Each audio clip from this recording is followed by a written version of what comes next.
नमस्कार। मैं GRS news के लिए गिरीश सिकरवार। आज के इस ब्लॉग में मैं बात करने वाला हूँ उन ब्रजभूषण शरण सिंह की, जिन्होंने इतने बड़े आरोपी होने के बावजूद इस प्रकार के बयान दिए और उन लोगों पर ही सवालिया निशान लगाए जो कि जिनके कटघरे में वो खुद ही खड़े थे, यानी कि उन पर यौन उत्पीड़न का मामला था। उन्होंने 11 तारीख को अपने संसदीय क्षेत्र में एक बड़ी रैली करके जिस तरह शायराना अंदाज में अपनी बात रखते हुए उन पीड़िताओं पर ही सवालिया निशान लगाए, जिसकी कि सिर्फ आलोचना ही की जा सकती है। ब्रजभूषण शरण सिंह अपने अधिकांश भाषणों में भगवान राम और रघुकुल का जिक्र करते हैं, लेकिन वो कहीं से भी उसका पालन करते हुए नहीं दिखते। क्या यही रघुकुल था? रघुकुल के भगवान मर्यादा पुरुषोत्तम राम, जिन्होंने कि एक साधारण से व्यक्ति को के आरोप पर या उनके कहने पर अपने प्राणों से ज़्यादा प्यारी पत्नी को त्याग दिया था,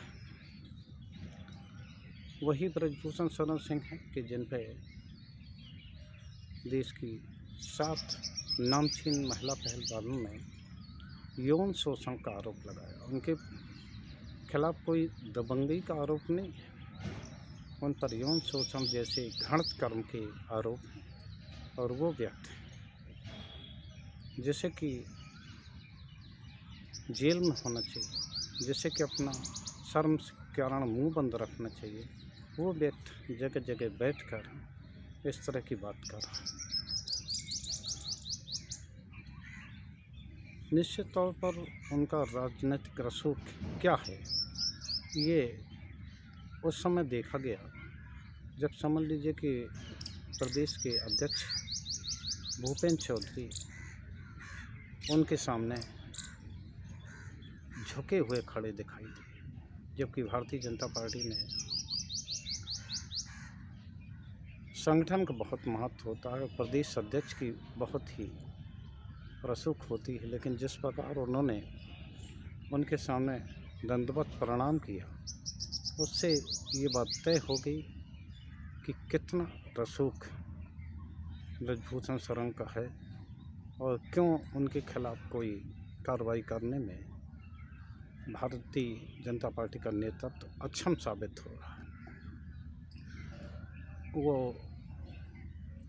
जो कि महिला सशक्तिकरण की बात करती है, वह पार्टी जो महिलाओं को आदर सम्मान देने की बात करती है, जो बहनों एवं माताओं को देवियों का दर्जा देती है, वही भारतीय जनता पार्टी एक ऐसे आरोपी से जिसने कि बेटियों का मान मर्दन किया हो, उस पर कोई कड़ी कार्रवाई करने में बस्ती निगाह नजर आती। क्यों? क्योंकि वो ब्रजभूषण शरण सिंह 1-2 सीटों पर अपना रसूख रखते ही है। निश्चित तौर पर ये देखने वाली बात होगी कि किस प्रकार उन्होंने अपने शीर्ष नेतृत्व को दबा के रखा है। शीर्ष नेतृत्व, वैसे मैं आपको बता दूं, भारतीय जनता पार्टी की जो अभी तक व्यवस्था रही है, अभी भी केवल प्रधानमंत्री मोदी का तो टिकट क्लियर है कि वो चुनाव लड़ेंगे और वो बनारस से चुनाव लड़ेंगे, ये भी माना जा सकता है।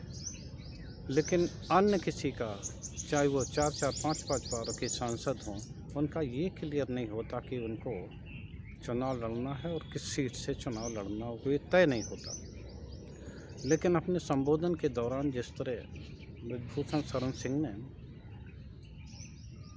ये कहा कि मैं चुनाव लड़ूंगा और अपनी परंपरागत केसरगंज सीट से। एक तरह से उनका जो ये बयान है, जिन पर कि इतने गंभीर आरोप लगे कि पार्टी उनका टिकट काट भी सकती है, लेकिन जिस तरह वो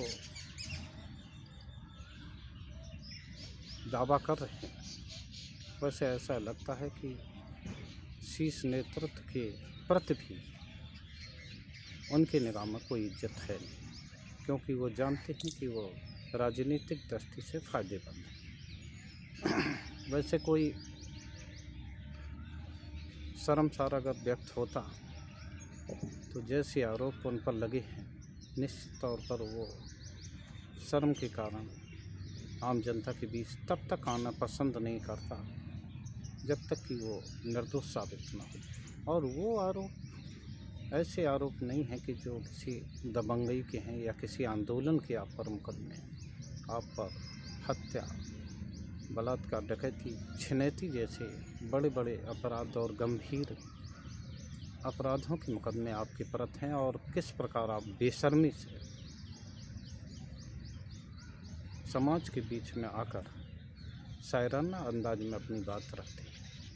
आपको शर्मसार होना चाहिए। आप कम से कम अपने